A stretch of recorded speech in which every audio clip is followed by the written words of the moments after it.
जय हिंद दोस्तों, गुरु study channel में आपका स्वागत है। आज हम इस वीडियो में प्राचीन भारत के एक नए टॉपिक हर्षवर्धन काल या दक्षिणी राज्य पर चर्चा करेंगे। देखिए, इसे हम गुप्तोत्तर काल भी कहते हैं।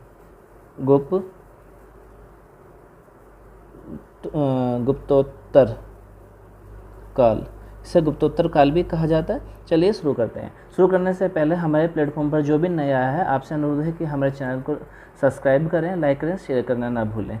चलिए शुरू करते हैं। देखिए, गुप्त काल के पतन के साथ ही उत्तर भारत में अनेकों नए राज्य का उदय हुआ। यानी कि जब गुप्त काल था उस समाप्त हो गया, इसके बाद गुप्तोत्तर काल आया। लेकिन इस जब काल के शुरू होने के बाद क्या हुआ, इनके गुप्त काल के पतन के बाद और दूसरे कालों के शुरू हुआ तो उसमें कई नए राज्य साम्राज्य नए राज्यों का उदय हुआ। और इसमें से कौन कौन से राज्य थे? तो एक तो था मैत्रिक था राजवंश। दूसरा था मौखरी था। तीसरा राज्य था पुष्यभूति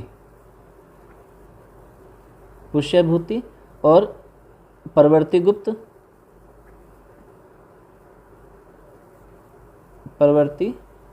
गुप्त और चंद्रगौड़, ये राज्य हुए। इसके बाद हर्ष का राज आता है। ठीक है, तो मध्य गंगा घाटी क्षेत्र में मौखरी वंश की स्थापना हुई। अब मौखरी वंश जो था ये कहाँ हुआ था? गंगा घाटी के क्षेत्र में हुआ था, मध्य गंगा घाटी के। पश्चिमी उत्तर प्रदेश एवं पूर्वी पंजाब में हर्षवर्धन की पूर्वज ये पुष्यभूति ये हर्षवर्धन के पूर्वज थे। इन्होंने अपनी राजधानी कन्नौज एवं थानेश्वर में बनाई। पूर्व में बंगाल में शशांक 7वीं शताब्दी CE का शासन था। वाकाटक के बाद दक्षिण में जो गुप्तों के समकालीन थे, दक्कन के चालुक्यों का शासन था और उसके दक्षिण में कांची के पल्लवों का शासन था। ठीक है, पुष्यभूति वंश यानी कि वर्धन वंश की बात करें तो इस वंश की जानकारी स्रोत हेनसांग का यात्रा विवरण CU की और बाणभट्ट का हर्षचरित एवं पुलकेशिन द्वितीय का ऐहोल शिलालेख से मिलता है कि इनके जो वृत्तांत रहे, इनके जो शिलालेख हुए ना, हर्षचरित हुई, CU की हुई, इनसे पता चलता है कि पुष्यभूति के वंश कैसा रहा है या वर्धन वंश का शासनकाल कैसा रहा था, उसकी स्थिति क्या रही, सामाजिक स्थिति, आर्थिक, इनसे पता चल जाता है।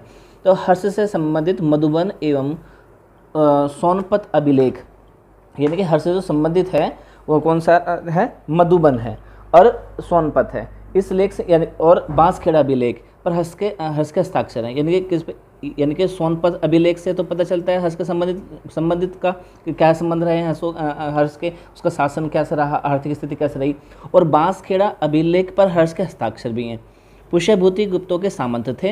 हुनों के आक्रमण के बाद यह स्वतंत्र हो गए।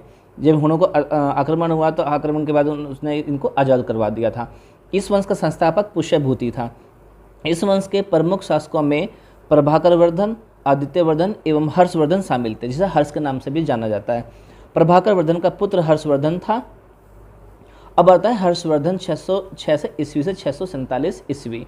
देखिए, बात अगर करें तो इसकी हर्ष जो है हर्ष के जो पूर्व थे हर्ष के पूर्व वर्धन वंश की जो राजधानी थी वो थानेश्वर थी।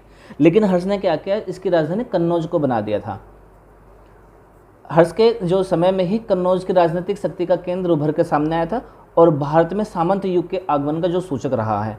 हर्ष के शासनकाल का जो आरंभिक इतिहास बाणभट्ट से पता चलता है कि हर्ष का शासनकाल कहाँ से कहाँ तक और कैसा रहा।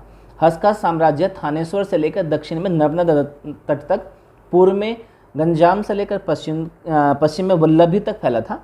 तो हर्ष का जो राज्य था उत्तर में कश्मीर को छोड़कर शेष जितने भी प्रांत बचे सब में फैला हुआ था। ठीक है, हर्ष के शासनकाल में कन्नौज को जीतकर इसे थानवे से शामिल किया। हर्षवर्धन के शासनकाल में कन्नौज को जीतकर इसे थानेश्वर में शामिल किया गया।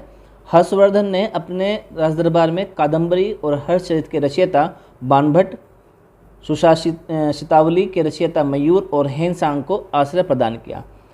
देखिए, हर्षवर्धन ने अपने दरबार में कादम्बरी और हर्षचरित्र के रचयिता, हर्षचरित के रचयिता बाणभट्ट और सुभाषितावली बाणभट्ट को, यानी कि बाणभट्ट ने क्या लिखी? कादम्बरी भी हर्षचरित लिखी। और सुभाषितावली के रचयिता मयूर के रचयिता सुभाषितावली हो गया। और हेनस्वांग को आश्रय दिया था। हेनस्वांग चीनी यात्री था।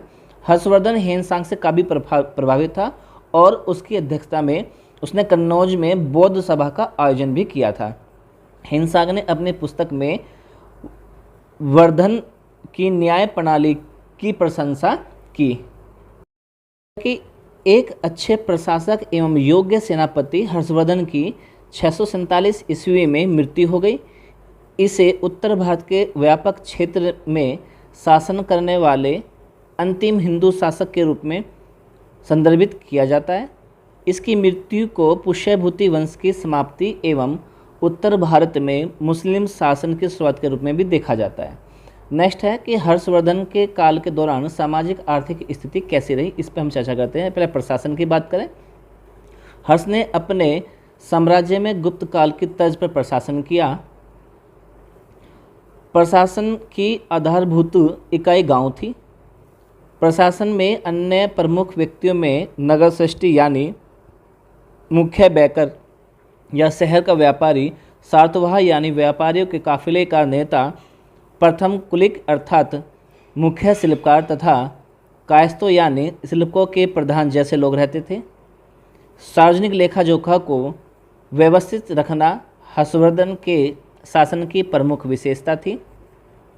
भौगोलिक कर वसूलने तथा पुष्पाल जमीन का हिसाब रखने वाला अधिकारी था। अर्थव्यवस्था की बात की जाए तो कुल उत्पादन के 6वें भाग को कर के रूप में लिया जाता था, जो राजस्व का प्रमुख स्रोत होता था। बंदरगाहों पर लगने वाला कर, खानों से होने वाली आय, जमींदारों से मिलने वाली आय इत्यादि आय के अन्य महत्वपूर्ण स्रोत थे। इस काल में कुल मिलाकर व्यापार एवं वाणिज्य में गिरावट आई। समाज की बात करें तो हेनस्वांग के अनुसार इस समय विभिन्न जातियाँ विद्यमान थी और अस्पृश्य माने जाने वाली जातियाँ भी विद्यमान थी।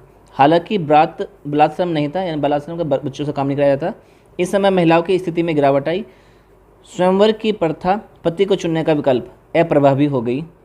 विधवा पुनर्विवाह की अनुमति नहीं थी और समाज में सती एवं दहेज प्रथा प्रचलित थी। धर्म की बात करते हैं तो हालांकि हर्षवर्धन एक धर्मनिरपेक्ष राजा था, जहाँ सभी धर्म के लोग शांतिपूर्वक तरीके से रहते थे, लेकिन अन्य की तुलना में ब्राह्मणवाद अधिक प्रभावी था। शुरुआत में हर्षवर्धन शिव का अनुयायी थे और आगे चलकर यह महायान बौद्ध धर्म में शामिल हो गया।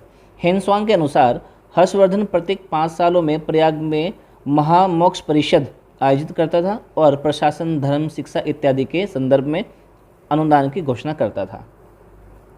कला एवं संस्कृति की बात करें तो हर्षवर्धन कला एवं साहित्य का संरक्षक था और उसने बाणभट्ट, मयूर, तमंग, देवक इत्यादि को संरक्षण प्रदान किया। अब यहाँ बाणभट्ट की बात आ रही है कि भाई बाणभट्ट ये इसको जो इसने संरक्षण दिया था कौन ये बाणभट्ट? देखिए, बाणभट्ट जो है संस्कृत साहित्य के विद्वान थे और हर्षवर्धन के दरबार में प्रमुख कवि भी थे और इन्होंने हर्षचरित एवं कादम्बरी नामक प्रसिद्ध ग्रंथ की रचना करी थी। तो हर्षचरित्र में हर्ष के शासनकाल से आरंभिक वर्षों का वर्णन मिलता है। किससे? हर्षचरित्र में हर्ष के शासनकाल के आरंभिक वर्षों का जो विवरण है वो उसमें मिलेगा हर्षचरित्र में। जबकि कादम्बरी में संस्कृत गद्य साहित्य की एक कल्पना से प्रेरित है ये, और इसमें ऐसा माना जाता है कि हर्ष की जो महानता थी वो इसमें कादम्बरी में लिखी गई। बाणभट्ट ने अपनी रचनाओं द्वारा इसे महान बताया। एक तो हर्ष महान था ही, लेकिन इसने क्या किया, बाणभट्ट ने अपनी रचनाओं के द्वारा इसे और भी महान बना दिया था। तो बाणभट्ट का ये यहाँ पर रोल अदा हो रहा है जिसको इतना संरक्षण दिया भी गया था। ठीक है। इसके बाद एक हेनस्वांग का भी नाम इसमें आ रहा है कि हेनस्वांग, तो देखिए यह जो क्या था, हेनस्वांग एक चीनी यात्री था और बौद्ध धर्म को खोजने के लिए भारत में आया था। बौद्ध महायान ये क्या था कि बौद्ध धर्म के महायान संप्रदाय का अनुयायी था। 630 ईस्वी में हर्षवर्धन के शासनकाल में ये भारत आया था और उसके दरबार में 635 से 643 ईस्वी तक रहा। जो है यह जो था हर्षवर्धन द्वारा आयोजित प्रयाग धर्म सम्मेलन का अध्यक्ष नियुक्त किया गया था। हेनस्वांग ने अपने यात्रा वृत्तांत में जो तालांग सीयूची है के अंतर्गत भारत की तत्कालिक धार्मिक, राजनीतिक, जो उस समय प्रचलित थी, धार्मिक, राजनीतिक, आर्थिक और सामाजिक व्यवस्था का विवरण दिया था। यह भारत में 657 हस्तलिखित ग्रंथ लेकर अपने साथ चला गया, जिसमें से 74 ग्रंथों का इसने चीनी भाषा में अनुवाद किया था। ये था भैया बानभट्ट और इसके बारे में हेनस्वांग के बारे में जानकारी। बानभट्ट ने हर्षचरित कादंबरी और पार्वती परिणय लिखे। हर्ष एक कवि था और उसने 3 संस्कृत नाटकों का संकलन किया, जिसे नागानंद, रत्नावली एवं प्रियदर्शिका कहा गया है। सिरपुर में ईंटों से बना लक्ष्मण मंदिर हर्षवर्धन के शासनकाल के दौरान ही निर्मित हुआ। यानी कि सिरपुर में ईंटों से बना एक मंदिर था, कौन सा? लक्ष्मण मंदिर। ये हर्षवर्धन के शासनकाल में बनाया गया था। कांची के पल्लव, पल्लवों में कांची में शासन किया, जिसकी राजधानी महाबलीपुरम या मामल्लपुरम थी। इस वंश के महत्वपूर्ण शासक निम्नलिखित थे। पहला महेंद्र वर्मन प्रथम 600 से 630 ईस्वी। इन्होंने चालुक्य राजा पुलकेशिन द्वितीय द्वारा हराया गया था। इसे चालुक्य राजा पुलकेशिन द्वितीय द्वारा हराया गया था। इसने मतविलास, सत्यसंधा, विचित्र चित्र एवं गुणभर चेतकारी, मंदिर निर्माता और चित्रकाली पुल्ली चित्रकार इत्यादि उपाधियां धारण कर रखी थी। मानदगापुथु अभिलेख में चट्टानों को काटकर मंदिरों का निर्माण की शुरुआत का उल्लेख किया गया है। यह चित्रकला, संगीत एवं साहित्य में निपुण था और इससे मतविलास प्रहसन नामक प्राचीन संस्कृत एकांकी नाटक का संकलन किया। कुदुमल्लाई में संगीत शिलालेख इससे संबंधित थे। नरसिंह वर्मन प्रथम 630 से 668 ईस्वी। कुरम के ताम्रपत्र अभिलेख के अनुसार नरसिंह वर्मन प्रथम ने चालुक्य राजा पुलकेशिन द्वितीय को मणिमंगलम के युद्ध में हराया था। इसे महाबलीपुरम या मामल्लपुरम नामक एक बड़े शहर की स्थापना की और मामल की उपाधि धारण की। बादामी पर विजय हासिल करने के बाद इसने वातापिकोंडा की उपाधि धारण की। इसने श्रीलंका में नौसेना अभियान भेजा और श्रीलंका के राजकुमार मानवर्मा की सत्ता को फिर से बहाल किया। चीनी बौद्ध यात्री हेनस्वांग ने इसके शासनकाल में कांची की यात्रा की थी। अब है नरसिंह वर्मन द्वितीय। इसे राजा सिंह के नाम से भी जाना जाता था। इसने शंकर भक्त, आगम प्रिय इत्यादि की उपाधि धारण की। इसने चीन में राजदूत भेजे। कैलाशनाथ मंदिर का निर्माण इसी के शासनकाल में हुआ। ये भी इंपॉर्टेंट है कि कैलाशनाथ मंदिर का निर्माण किसके शासनकाल में हुआ? तो नरसिंह वर्मन द्वितीय के शासनकाल में। संस्कृत भाषा का विद्वान दंडी इसके दरबार में रहता था। ये भी इंपॉर्टेंट बनता है कि दंडी किसके, जो संस्कृत भाषा का विद्वान दंडी किसके दरबार में रहता था? नरसिंह वर्मन के द्वितीय के। इसने पेरुंडवेनार को संरक्षण प्रदान किया, जो महाभारत को तमिल भाषा में अनुवाद करने का से संबंधित है। यानी कि पेरुंडवेनार किससे संबंधित है? महाभारत का संस्कृत तमिल भाषा में अनुवाद करना। तो ये भी क्वेश्चन में जाता है कि महाभारत का तमिल भाषा में अनुवाद किसने किया? पेरुंडवेनार ने। इसके अन्य प्रमुख शासक है नंदी वर्मन, परमेश्वर वर्मन प्रथम एवं परमेश्वर वर्मन द्वितीय थे। अब अगर प्रशासन की अगर बात करें तो पल्लवों ने कृषि एवं समुद्री व्यापार को बढ़ावा देकर काफ़ी संपत्ति संग्रहित की, जो इस काल के मंदिर स्थापत्य को परिलक्षित होती है। पल्लव साम्राज्य कोटम में विभाजित था। पल्लव काल में ब्राह्मणों एवं मंदिरों के लिए भूमि अनुदान दिया जाता था, जो कर मुक्त होती थी। गांवों के समूह को नाडू कहते थे। यानी कि नाडू के गांवों के समूह को नाडू कहा गया। नाडू के समूह को नगरम कहा जाता था। नगरम का मतलब है जहाँ नाडू का समूह होगा, यानी कि गांवों को मिलाकर जो है नगर बनेगा, नाडू इसका नगरम बोला गया। नगरम के समूह को मंडलम कहा जाता था। भूमि का स्वामित्व रखने वाले ब्राह्मणों से बनी सभा द्वारा छोटी सभा एवं समितियों के माध्यम से सिंचाई, कृषि, सड़क एवं मंदिरों के संबंधित कार्यों को देखा जाता था। भूमि का स्वामित्व रखने वाले गैर ब्राह्मणों से बनी सभा को उर कहा जाता था। पल्लवकालीन अभिलेखों में ग्राम सभाओं की सभा एवं उनकी समितियों पर अधिक प्रकाश डाला गया है। समाज एवं दर्शन की अगर हम बात करें तो 4 स्तरीय जाति व्यवस्था और भी अधिक जटिल हो गई, जिसमें ब्राह्मणों का आधिपत्य था। पल्लव रूढ़िवादी हिंदू ब्राह्मण थे। पल्लव के शासनकाल के दौरान भक्ति आंदोलन को प्रोत्साहन मिला था। वैष्णव एवं शैव संतों ने विष्णु एवं शिव की भक्ति को प्रोत्साहित किया।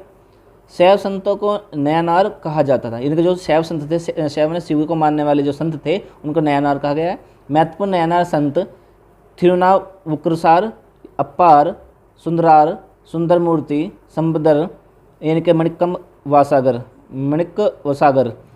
वैष्णव संतों को अलवार कहा जाता था। महत्वपूर्ण अलवार संत पेरियालवार, अंडाल कवित्री, नम्मालवार, कुलशेखर। पल्लव काल में शैव एवं वैष्णव धर्म को बढ़ावा मिला, जबकि बौद्ध एवं जैन धर्म का पतन हुआ। साहित्य कला एवं स्थापत्य। कांची शिक्षा संस्कृति एवं व्यापार के महत्वपूर्ण केंद्र के रूप में ही विकसित हुआ। कांची में घटित शिक्षा का केंद्र काफ़ी लोकप्रिय था। पल्लवों के शासनकाल के दौरान संस्कृत के साथ साथ तमिल भाषा एवं साहित्य को भी बढ़ावा मिला। संतों को संरक्षण प्रदान करने में धार्मिक साहित्य के विकास को बढ़ावा मिला। पेरिया पुराण शिव को समर्पित गीतों का संग्रह। नालयर दिव्य प्रबंधनम विष्णु को समर्पित गीतों का संग्रह है। नालयर दिव्य प्रबंधन है वो विष्णु को समर्पित गीतों का संग्रह है। पल्लवों के शासनकाल के दौरान द्रविड़ स्थापत्य की प्रमुख विशेषताएं जैसे विमान, मंडल और गोपुरम का और भी अधिक विकास हुआ। पल्लव शासनकाल के अंतर्गत मंदिर स्थापत्य का विकास विभिन्न राजाओं के अंतर्गत 4 शैलियों में हुआ।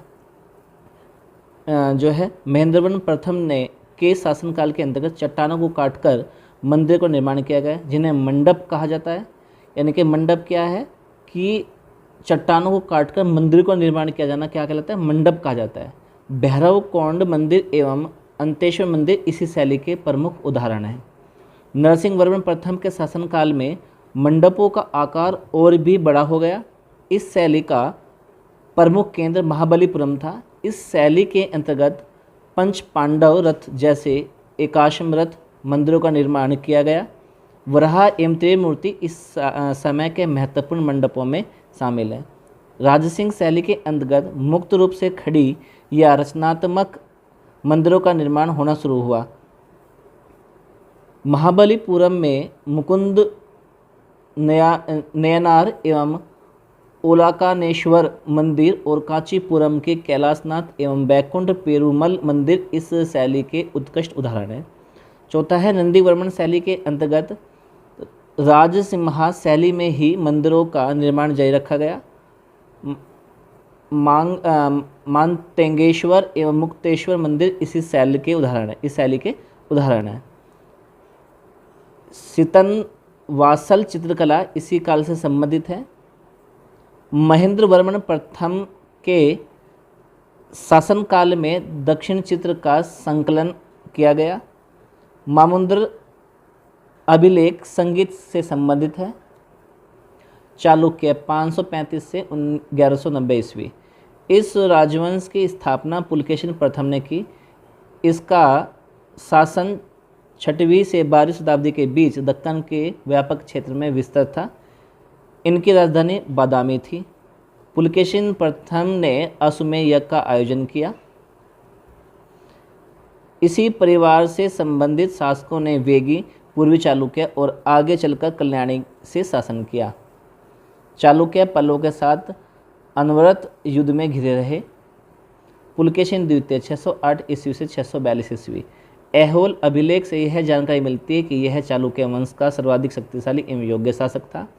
ऐहोल अभिलेख का संकलन रवि कीर्ति ने किया था, जो पुलकेशिन द्वितीय का दरबारी कवि था और यह जैन धर्म से संबंधित था। पुलकेशिन द्वितीय ने हर्षवर्धन को हराया और दक्षिण की ओर इसके विस्तार को सीमित किया। इसने कदम्बों की राजधानी पर अधिकार करने के साथ मैसूर के गंगों को पराजित किया।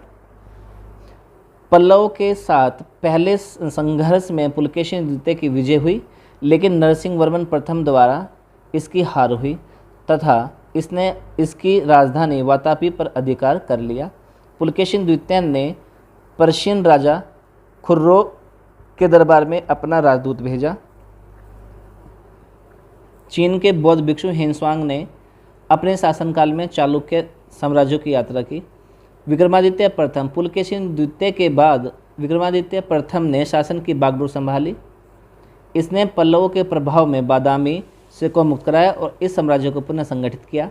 विक्रमादित्य प्रथम के उत्तराधिकारी विनयादित्य 681-653 ईस्वी एवं विजयादित्य के बाद विक्रमादित्य द्वितीय ने पल्लवों को पुनः पराजित किया और इसने दक्षिण गुजरात में अरबों के आक्रमण का प्रतिरोध किया। कीर्तिवर्मन द्वितीय, यह चालुक्य वंश का अंतिम शासक था। दंतीदुर्ग ने इसे पराजित कर राष्ट्रकूट वंश की स्थापना की। पुलकेशिन द्वितीय की मृत्यु के बाद पूर्वी दक्कन क्षेत्र में चालुक्य की एक शाखा का उदय हुआ, जिसकी राजधानी वेगी थी। इन्होंने 11वीं शताब्दी तक शासन किया। 10वीं शताब्दी के उत्तरार्ध में बादामी के चालुक्यों के वंशजों ने पुनः संगठित होकर शासन करना आरंभ किया। इसकी राजधानी कल्याणी थी। प्रशासन की बात करें तो चोल एवं पल्लव के विपरीत चालुक्य अधिक केंद्रित थे। गांव केंद्रीय प्राधिकरण के प्रत्यक्ष नियंत्रण में थे। चालुक्यों के पास व्यवस्थित नौसेना होने के साथ साथ छोटी एवं व्यवस्थित सेना भी थी।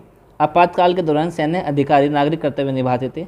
अर्थव्यवस्था की बात करें, चट्टानी एवं बंजर भूमि होने के कारण इन्हें भूमि से बहुत सीमित आय प्राप्त होती थी। इस काल में भारत में व्यापार एवं वाणिज्य का पतन हुआ, इसलिए चालुक्यों ने अपने नज़दीक के क्षेत्र में आक्रमण एवं लूट में अधिक रुचि दिखाई। चालुक्यों द्वारा पश्चिम तट पर अरब व्यापारियों को संरक्षण प्रदान किया गया था। धर्म की बात की जाए तो बादामी के चालुक्य ब्राह्मण धर्म से संबंधित थे, लेकिन वह अन्य धर्मों का भी सम्मान करते थे। विष्णु, शिव एवं अन्य भगवानों के लिए समर्पित मंदिरों के निर्माण द्वारा ब्राह्मणों का विस्तार परिलक्षित होता है। इस समय जैन धर्म का तो प्रसार हुआ, लेकिन चालुक्यों के शासनकाल में इस धर्म में बौद्ध धर्म का पतन हुआ। जीवन में धार्मिक आयामों में और भी अधिक कर्मकांड शामिल हो गए थे। साहित्य एवं कला एवं स्थापत्य की अगर हम बात करें तो चालुक्यों ने प्राकृत भाषा एवं साहित्य के विकास में योगदान दिया। इन्होंने अजंता कला के विकास में महत्वपूर्ण भूमिका निभाई तथा इसे संरक्षण प्रदान किया। चालुक्यों के शासनकाल में नागर एवं द्रविड़ मंदिर निर्माण शैली के संयोजन में बेसर नामक मंदिर निर्माण शैली की शुरुआत हुई, लेकिन राष्ट्रकूट एवं होयसल शासकों के अंतर्गत इसका अधिक विकास हुआ। ऐहोल, बादामी एवं पट्टड़कल चालुक्यों के संरक्षण को मंदिरों के महत्वपूर्ण केंद्र हैं। अजंता, एलोरा एवं नासिक के इस काल के कुछ महत्वपूर्ण गुफा मंदिर हैं। इस समय चट्टानों को काटकर अनेक चैत्यों का निर्माण किया गया था और इन्हें भिक्षुओं को सौंपा गया। ऐहोल, बादामी एवं पट्टड़कल में चालुक्यों के निम्न मंदिर समूह हैं: लाद खान मंदिर, दुर्गा मंदिर, एक बुद्ध चैत्य, हुची मल्लीगुड़ी मंदिर और मेगुटी का जैन मंदिर ऐहोल समूह में स्थित है। मुक्तेश्वर मंदिर और मेलगुट्टी शिवालय बादामी में है। यूनेस्को में शिव विरासत स्थल में शामिल पट्टड़कल में 10 मंदिर हैं। पापनाथ मंदिर नागर शैली में है। संगमेश्वर मंदिर एवं विरूपाक्ष मंदिर द्रविड़ शैली में है। आशा करता हूँ कि आपको ये वीडियो पसंद आई होगी। कृपया कर लाइक करें, शेयर करें, सब्सक्राइब करें। देखिए, इस वीडियो के साथ ही हमारा प्राचीन भारत का इतिहास खत्म हो जाता है।